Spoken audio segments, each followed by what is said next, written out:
Hello student, today's topic microorganism, friends and foe. Microorganism के बारे में आज हम लोग पढ़ेंगे। यहाँ पर माइक्रोऑर्गेनिज्म हमारे फ्रेंड्स भी हैं और फो यानी कि आपका एनिमी यानी हमारे दुश्मन भी हैं, ठीक, दोनों ही कैटेगरी उनकी है। तो यहाँ पर हम लोग आज पूरी स्टडी करेंगे कि microorganism, what is the microorganism और वो किस तरह से हमारी लाइफ में वो रिएक्ट करते हैं।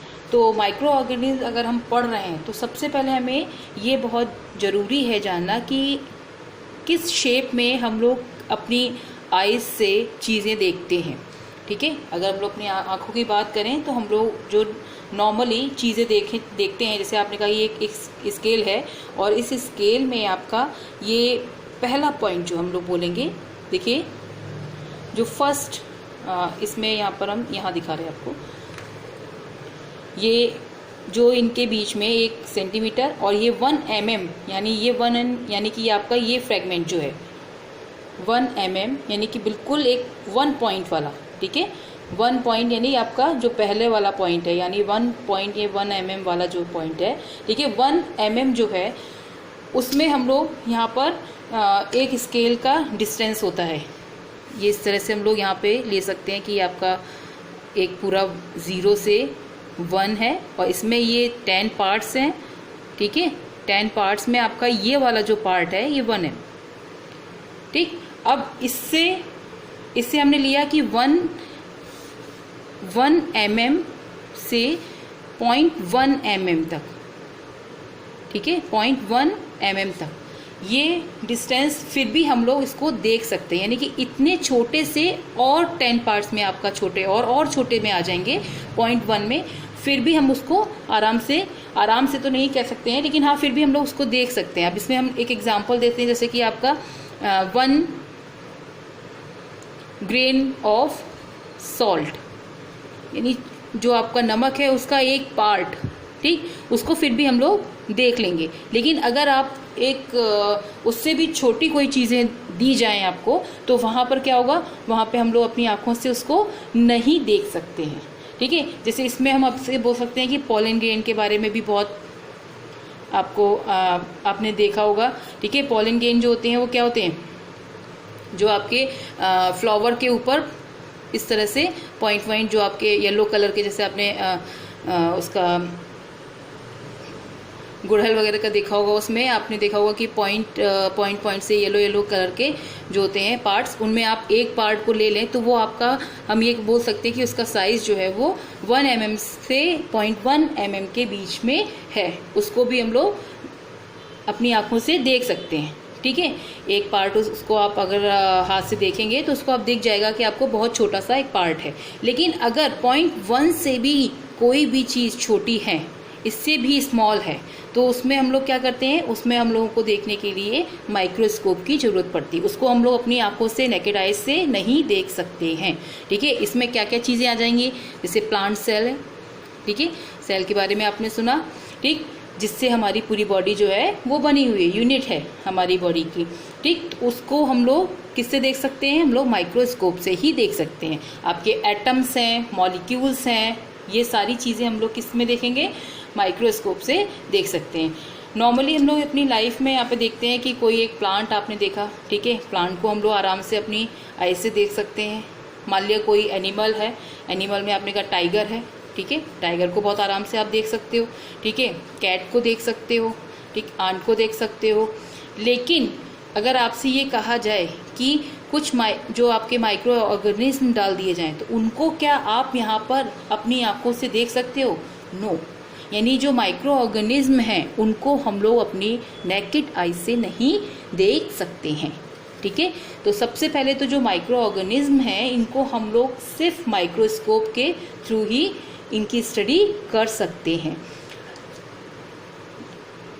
बहुत सारे माइक्रो ऑर्गेनिज्म जो होते हैं वो हम लोगों के चारों तरफ हमेशा प्रेजेंट रहते हैं, ठीक है, क्योंकि वो हमें दिखाई नहीं देते, इसीलिए हम लोग उस चीज़ पे ज़्यादा गौर नहीं करते हैं, ठीक। जैसे अभी हम कह रहे हैं कि आपके ये पेपर है, मेरा हैंड है, इन सब पे कहीं ना कहीं माइक्रो ऑर्गेनिज्म जो है वो प्रेजेंट होते हैं। एयर, वाटर, सॉइल, इन सब जगह ऑर्गेनिज्म जो होते हैं वो प्रेजेंट होते हैं। हमारी बॉडी में प्रेजेंट होते हैं, बॉडी के बाहर प्रेजेंट होते हैं। तो कुछ ऑर्गेनिज्म जो होते हैं वो काफ़ी फ्रेंडली बिहेवियर करते हैं, और कुछ जो होते हैं वो इतने हार्मफुल होते हैं कि हम लोगों के में वो डिसीजेज जो होती हैं वो डेवलप करा देते हैं। ठीक है, आजकल काफ़ी जो आपका एक माइक्रो ऑर्गेनिज्म जो है वो काफ़ी दुनिया में फैला हुआ है, कोरोना, जिसके बहुत ज़्यादा इसका इफ़ेक्ट जो है वो हमारी लाइफ पे पड़। यहाँ पर बच्चों आपको जो माइक्रो ऑर्गेनिज्म है उसके बारे में ये क्लियर हुआ कि माइक्रो ऑर्गेनिज्म जो होते हैं वो होते क्या हैं,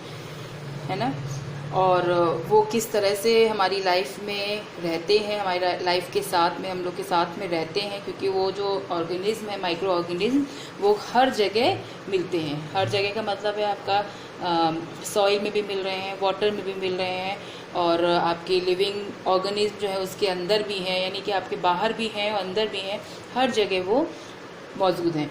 तो माइक्रो ऑर्गेनिज्म में अगर हम लोग बात करते हैं तो सिंपल एक माइक्रो ऑर्गेनिज्म की जो डेफिनेशन अगर हम लोग देंगे तो माइक्रो ऑर्गेनिज्म हम लोग बोल सकते हैं कि द लिविंग, एक इसको हम लोग डेफिनेशन में लिखें,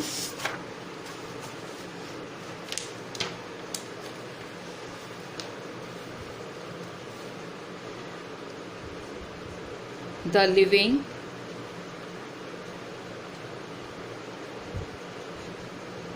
organism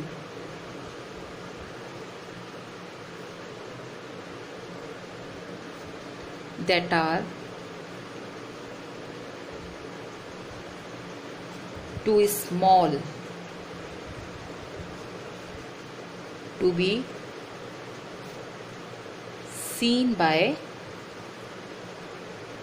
the naked eyes। यानी हम लोग ये कह सकते हैं कि ऐसे लिविंग ऑर्गेनिज्म जो कि बहुत ही छोटे हैं, बहुत छोटे हैं, और उनको हम लोग अपनी आँखों से नहीं देख सकते। यानी हम लोग किससे देखेंगे?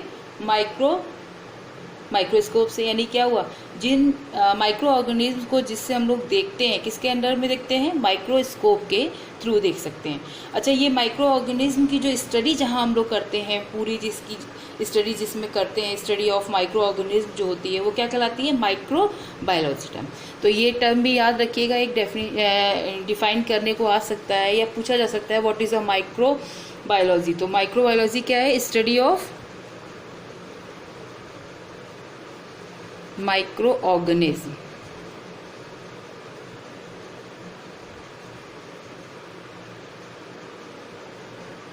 ठीक है, study of micro organism is called microbiology. Microbiology, ठीक है। यानी माइक्रोबायोलॉजी जो है उसमें हम लोग माइक्रो ऑर्गेनिज्म को के बारे में पूरी जानकारी लेते हैं।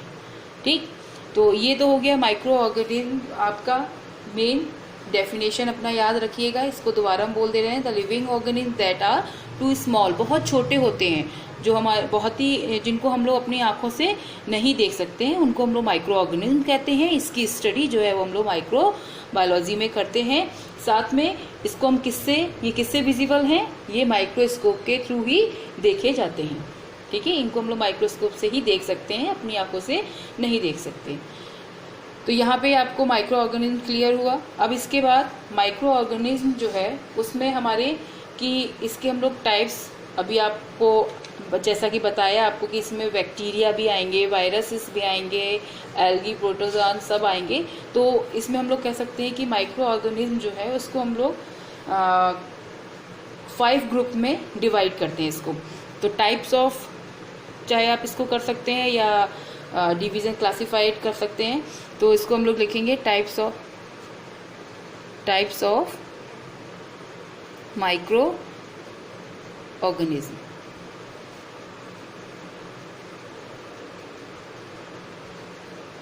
ठीक है,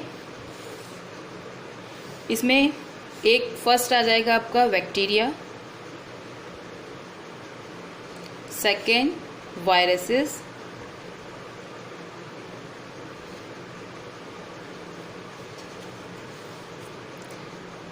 थर्ड आपका algae, fourth protozoa and fifth fungi. ठीक है, तो इन 5 को हम लोग यहाँ पर स्टडी करेंगे और इसमें हम लोग ये भी पढ़ेंगे कि ये किस शेप के होते हैं, इनका हमारी लाइफ पे क्या इफ़ेक्ट पड़ता है, इनसे क्या क्या डिसीजेस होती हैं। ठीक है, तो इनके बारे में थोड़ा थोड़ा हम लोग पढ़ेंगे। बाकी आप लोग जब 9th-10th में जाएंगे तो इससे ज़्यादा डिटेल में पढ़ेंगे। तो यहाँ पर हम लोग इसके बारे में इतना पढ़ेंगे कि आपका बैक्टीरिया जो है वो किस तरह के हैं और इनसे क्या क्या बीमारियाँ होती हैं। ठीक है, किस शेप में होते हैं, कितने टाइप्स के भी होते हैं। ठीक, तो यहाँ पे ये सारी चीज़ें हम लोग इसके बारे में डिटेल में पढ़ेंगे। तो फर्स्ट हम लोग लेते हैं यहाँ पर बैक्टीरिया। ठीक, तो बैक्टीरिया की बात अगर हम लोग करते हैं तो बहुत ही सिंपलेस्ट ऑर्गेनिज्म में आता है, ये माइक्रो ऑर्गेनिज्म में आता है और मोस्ट एविडेंट यानी कि बहुत ज़्यादा मिलने वाला। ठीक है, ये ऑर्गेनिज्म में सबसे ज़्यादा तो नहीं कहेंगे लेकिन बहुत ज़्यादा मिलने वाला ऑर्गेनिज्म माइक्रो ऑर्गेनिज्म है और सिंगल सेल ऑर्गेनिज्म होता है। इसकी जो सेल होती है वो सिंगल सेल होती है। ठीक है, एक सेल से बना होता है।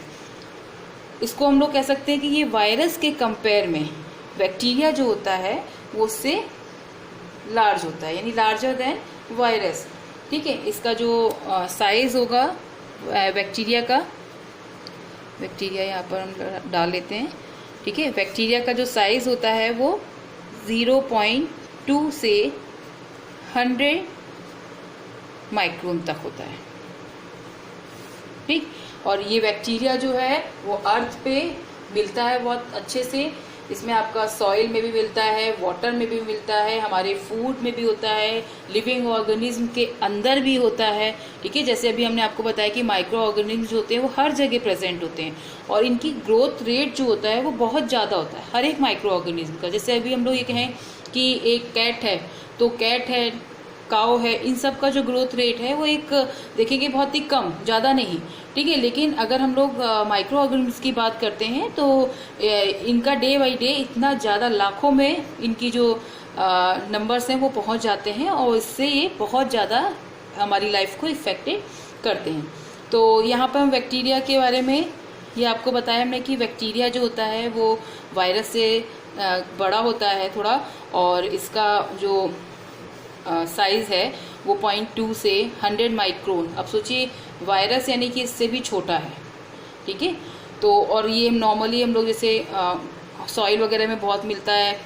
छोटे बच्चों को बोला जाता है कि सॉइल में अगर खेल के आते हैं तो उनको बोला जाता है कि हाथ वगैरह बहुत अच्छे से हैंड वॉश करें। ठीक है, तो उसका रीज़न क्या है, उसमें इतने सारे माइक्रो ऑर्गेनिज्म होते हैं कि वो हमारी कहीं ना कहीं वो हम लोग को साइड इफ़ेक्ट डाल सकते हैं, हम लोग को हार्मफुल हो सकते हैं, इसीलिए उनको वॉश करने के लिए बोला जाता है।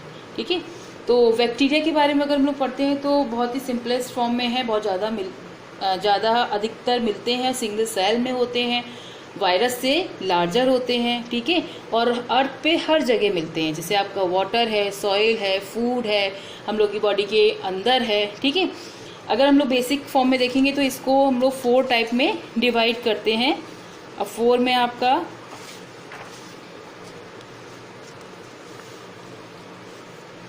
फर्स्ट इसका है 4 टाइप्स इसके। एक तो रॉड शेप्ड यानी कि रॉड शेप से ही इसको हम लोग बोल सकते हैं कि जो इस तरह के बैक्टीरिया हैं उनका जो शेप है वो रॉड के शेप में है। रॉड जो जिस तरह की होती है उस शेप में है, तो ये नाम से ही अपना वो चीज़ शो करा रहा है और इसको हम लोग वेस्लीज बोलते हैं, वेसिली।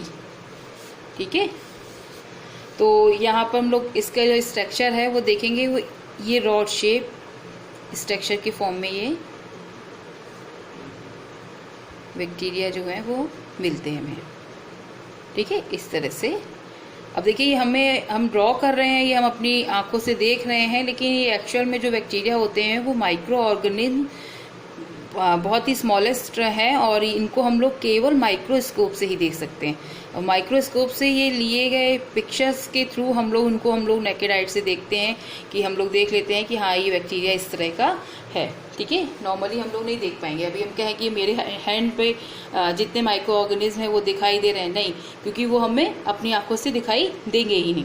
ठीक है, सेकेंड इसमें जो है वो आपका स्फेरिकल शेप्ड है। एक तो रॉड शेप्ड हो गया, ठीक, दूसरा हो गया स्फेरिकल। अब स्फेरिकल यानी कि गोल में आ रहा है। ठीक है, इसको हम लोग कोकी के नाम से जानते हैं। तो ये आपके जितने भी राउंडेड फॉर्म में होते हैं ये स्फेरिकल बैक्टीरिया होते हैं। कोकीज जो है वो उनके नाम से हम लोग जानते हैं इसको। ठीक है, वो इस शेप में होते हैं। फिर नेक्स्ट इसका स्पाइरल। स्पाइरल यानी कि घुमा हुआ। ठीक है, तो स्पाइरल में आएगा स्पाइरल और स्पाइरुलिया। ठीक है, तो इसमें आपका जैसे स्प्रिंग होता है ये इस तरह से ये। ठीक है, तो ये इस शेप में प्रेजेंट होते हैं। ठीक है, नेक्स्ट इसका विब्रो। ये कॉमा लाइक स्ट्रक्चर होता है। ठीक है, तो ये बैक्टीरिया जो है वो इस तरह से 4 में डिवाइड होते हैं और उनके जो शेप है, शेप के बेस पर ही इनके नाम जो है वो हम लोग उसको देखते हैं। तो फर्स्ट इसमें हमने बैक्टीरिया के बारे में पढ़ा, बैक्टीरिया के टाइप्स के में पढ़ा और इनसे टाइफाइड फीवर हो गया और ट्यूबरक्लोसिस आपको बता ही दिया। इसमें टिटनेस भी आ जाएगा आपका बैक्टीरिया से। ठीक है, और फूड पॉइजनिंग भी जो है वो बैक्टीरिया से ही होती है, डिसीजेज। तो इस तरह से कई सारी डिसीजेज जो है वो बैक्टीरिया के थ्रू होती हैं। ठीक, तो ये बैक्टीरिया आपको यहाँ पे क्लियर हुआ। अब हम लोग नेक्स्ट आएंगे अपना वायरसेस। वायरसेस के बारे में पढ़ेंगे। वायरसेस इस समय आपका काफ़ी चल रहा है। कोरोना वगैरह का जो इस समय इतना ज़्यादा हो रहा है, जिसमें आप लोग सभी लोग बहुत अच्छे से अभी इस समय इन्फॉर्मेशन उसकी ले रहे होंगे कि क्या है, कैसे है, कितना फैल रहा है, उसके लिए में क्या क्या प्रिकॉशन है। तो वो सारी चीज़ें आप लोग देख रहे हैं कि वायरस जो है वो कितने तेज़ी से इफेक्ट करता है हमारी बॉडी पे। ठीक है, तो यहाँ पे वायरस का आपको पहले ही बताया कि बैक्टीरिया जो है वो वायरस से बड़ा, यानी कि स्मॉलर देन द बैक्टीरिया। ठीक है, और इसको हम लोग इलेक्ट्रॉन माइक्रोस्कोप से देख सकते हैं। Electron microscope. ठीक है, और इसका रिप्रोड्यूस रेट जो है वो कैसा है, काफ़ी तेज़ी से होता है। ठीक है, अभी तक इसमें हम लोग कह सकते हैं कि इसकी लिविंग और नॉन लिविंग के फॉर्म में अगर हम लोग कहें तो ये अभी क्लियर ही नहीं है कि पूरा कि ये एक लिविंग फॉर्म में है, माइक्रो ऑर्गेनिज्म है कि नॉन लिविंग। इसको इन दोनों के बीच का माना जाता है कि ये लिविंग भी हो सकते हैं, नॉन लिविंग भी है। तो इसमें हम लोग देखेंगे कि वायरसेस जो होते हैं उससे मेन जो है आपका डिसीजेज जो है वो कॉमन कोल्ड जो होता है वो होता है, डेंगू फीवर जो है वो है आपका, पोलियो है, ठीक है, हेपेटाइटिस बी और चिकन पॉक्स। ठीक, ये सारे जो हैं वो आपके वायरसेस से डिसीजेज जो है वो फैलती है। तो वायरसेस जो होते हैं वो हमारी पूरी लाइफ को बिल्कुल एक तरह से अगर वो हमारी लाइफ में इंटरफेयर उन्होंने किया तो बहुत ज़्यादा दिक्कतें हम लोग को होती हैं, जो इस समय हो भी रही हैं। ठीक है, तो वायरस जो होता है वो बहुत ही ज़्यादा, माइक्रो ऑर्गेनिज्म जो वायरस है वो काफ़ी ज़्यादा हम लोग की लाइफ को इफ़ेक्ट डालता है। इसी में हम लोग आगे बढ़ेंगे। एल्गी आपका नेक्स्ट था, एल्गी।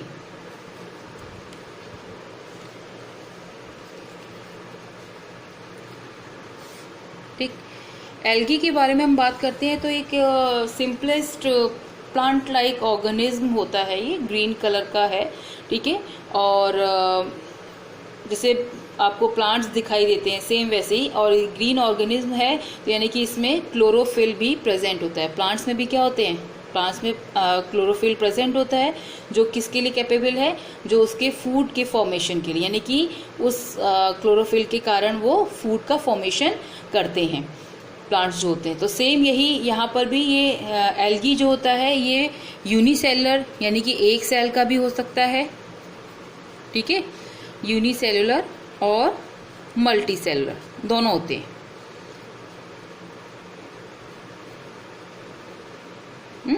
और इनमें आपका क्लोरोफिल होता है यानी ग्रीन ऑर्गेनिज्म हैविंग क्लोरोफिल, जो किसके लिए कैपेबल है, capable of making their on food, ठीक, किसके थ्रू, बाय फोटोसिंथेसिस, यानी कि फोटोसिंथेसिस में ये अपने आप फूड का फॉर्मेशन करता है क्योंकि इसके पास क्लोरोफिल प्रेजेंट है, ठीक है। इसमें आपका क्लेमाइडोमोनास, स्पाइरोगाइरा ये सारे आते हैं। क्लेमाइडोमोनास देखिए इस तरह से होता है, इसका स्ट्रक्चर थोड़ा सा, ये इसके फ्लैजला होते हैं,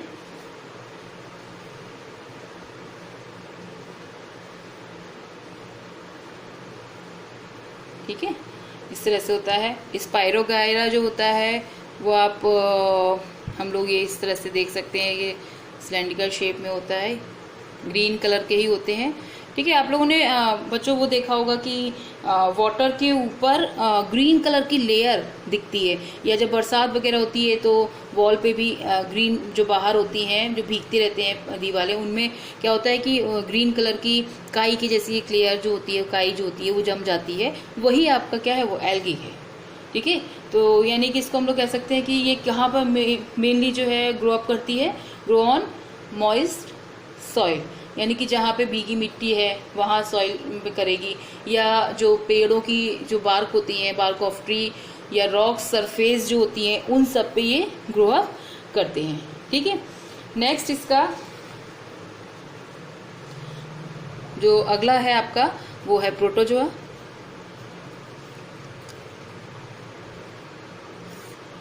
अब प्रोटोजोआ की बात करते हैं तो प्रोटोजोआ जो है वो यूनिसेलुलर ऑर्गेनिज्म होते हैं,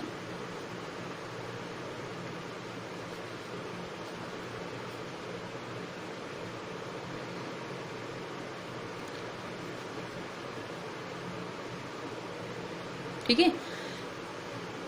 माइक्रो ऑर्गेनिज्म में आपका आएगा यूनिसेलुलर माइक्रो ऑर्गेनिज्म, ठीक, और that they have animal like features, ठीक है। अगर हम लोग इनकी बात करेंगे कि ये कहाँ रहते हैं, तो फ्रेश एंड जो सॉल्ट वाटर होता है उसमें रहते हैं, ठीक है। और बॉडीज़ में, लिविंग बॉडीज़ जो होती है उसमें भी ये पैरासाइट्स के फॉर्म में प्रेजेंट होते हैं, ठीक। एक जगह से दूसरी जगह मूव करने में ये कैपेबल होते हैं, एक जगह से दूसरी जगह मूव कर सकते हैं। इसमें आपका अमीबा आएगा,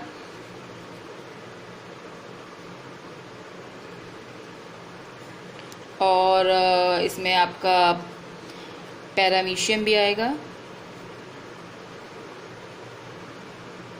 पैरामीशियम, ठीक है। तो इसमें आपका अमीबा आ जाएगा, पैरामीशियम आ जाएगा, ये सारे आ जाएंगे।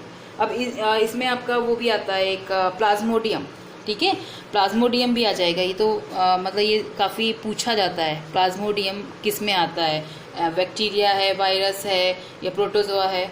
तो प्लाज्मोडियम जो है वो प्रोटोजोआ है, और इससे जो प्रोटोजोआ है उससे जो डिसीजेस हो रही हैं वो आपकी, इसमें मलेरिया आ जाएगा, ठीक है, और कालाजार आ जाएगा, स्लीपिंग सिकनेस भी आ जाती है, जो काफ़ी ज़्यादा होता है कि मतलब हमेशा सोने का जैसे मन करता रहे कि हमेशा सोते रहें, तो वो स्लीपिंग सिकनेस भी इसी के थ्रू होती है, ठीक। इसके बाद आपका आता है लास्ट फंगई। तो फंगी में हम लोग एक तरह से ये बोल सकते हैं कि फंगी आप नॉर्मल देखेंगे कि आपके यहाँ कभी जैसे ब्रेड वगैरह है, वो अगर 1-2 दिन की हो जाए, वो मॉइस्चर में रहती है अगर, तो उसमें आपने देखा होगा कि वाइट फंगस टाइप का, वाइट, ग्रीन, येलो, इस टाइप से फंगस जो होता है वो उसमें डेवलप होना शुरू हो जाता है, बहुत ज़्यादा जैसे डार्क में या मॉइस्ट प्लेस पे रखा होता है तो। और उसमें हम लोग ये भी कह सकते हैं कि बहुत सारे फ्रूट्स भी ऐसे होते हैं जो इस तरह से रखे होते हैं, तो कभी कभी उनमें फंगस जो होता है वो देखने को मिलता है हम लोग की डेली लाइफ में। आप कभी देखिएगा या इसको एक एक्सपेरिमेंट फॉर्म में करके देख सकते हैं कि अगर किसी फ्रूट्स को हम लोग दबा के रख दें और तो आप देखेंगे उसमें कुछ दिनों में उसमें फंगस जो होगा वो ऊपर दिखने लगेगा, ठीक है। तो ये आपका जो फंगी है वो भी एक यूनिसेलुलर है, मल्टी सेलुलर भी होता है इसमें, ठीक है। और ये सबसे ज़्यादा ग्रो अप कहाँ करता है, डार्क और मॉइस्ट प्लेस, यानी कि जहाँ पर काफ़ी डार्कनेस होती है और मॉइस्ट यानी कि गीला होता है जहाँ पर, यानी इसको हम लोग बोल सकते हैं ड्राई फॉर्म में अगर है, कहीं पे बहुत सूखा है, अच्छे से धूप आ रही है, तो वहाँ पर ये जो फंगस है वो नहीं लगता है, ठीक है, फंगाई नहीं होता है। लेकिन अगर हम लोग कहेंगे कि जहाँ पर मॉइस्चर होता है वहाँ पर ये डेवलप होना शुरू हो जाता है और ग्रो करना शुरू हो जाता है, ठीक। ये फूड के लिए किसी दूसरे पर डिपेंड होता है, इसको हम लोग ये, क्योंकि ये आपका लिविंग बीइंग में है, लेकिन यहाँ पर हम लोग कहेंगे कि ये फूड जो है, फूड कहीं और से लेता है, ठीक है। फूड क्योंकि इसके पास ना ही क्लोरोफिल है जिससे कि ये अपने आप बना ले, ठीक। और फूड का फॉर्मेशन कहाँ से, फिर इसको अपने ग्रोथ करने के लिए फूड तो चाहिए, ठीक है। तो ये क्या है, ये किसी और पर डिपेंड रहेगा। अब किस पे, लिविंग बीइंग्स, कोई भी पैरासाइट्स है, पैरासाइट्स के फॉर्म में, ठीक है, तो वहाँ पर उस पर डिपेंड रहेगा। इसमें आपका फंगाई में जो डिसीजेज होती हैं उसमें एक आपका स्किन जो इन्फेक्शन है वो काफ़ी ज़्यादा देखने को मिलता है। आप लोगों ने कभी गौर किया होगा अपने घर में या कभी किसी और के यहाँ भी देखा होगा कि सुनने में आते हैं कि जब रेनी सीज़न आता है तो उस समय अधिकतर लोगों के, या जिन लोगों का पैर वगैरह ज़्यादा भीगता है तो उनके पैरों में, उनके फिंगर्स में फंगस थोड़ा सा लगने लगता है, जिसको हम लोग इन्फेक्शन बोलते हैं, ठीक है। तो इस स्किन इन्फेक्शन जो होता है वो इससे बहुत ज़्यादा होता है, ठीक। तो इस तरह से यहाँ पर हम लोगों ने बैक्टीरिया, वायरस, एल्गी, प्रोटोजोआ और फंगी के बारे में पढ़ा। वो किस तरह के होते हैं, किस शेप के होते हैं, इनसे हमें क्या क्या डिसीजेस होती हैं, ठीक है। तो ये सारी चीज़ें आपने यहाँ पर स्टडी की। इसके बाद जो है आपका कुछ फूड आइटम्स के बारे में जो आपका टॉपिक है वो आएगा, उसमें आपका फूड आइटम्स जो है वो किस तरह से हम लोग रख सकते हैं, प्रिजर्व कर सकते हैं, साथ में नाइट्रोजन फिक्सेशन वगैरह के बारे में भी, तो उसको हम नेक्स्ट वीडियो में आपको बताएंगे, ठीक है। इसको अभी आप लोग पढ़िएगा और इससे रिलेटेड जितने क्वेश्चंस हैं उनको कोशिश कीजिएगा कि अच्छे से उनको करें। Thank you.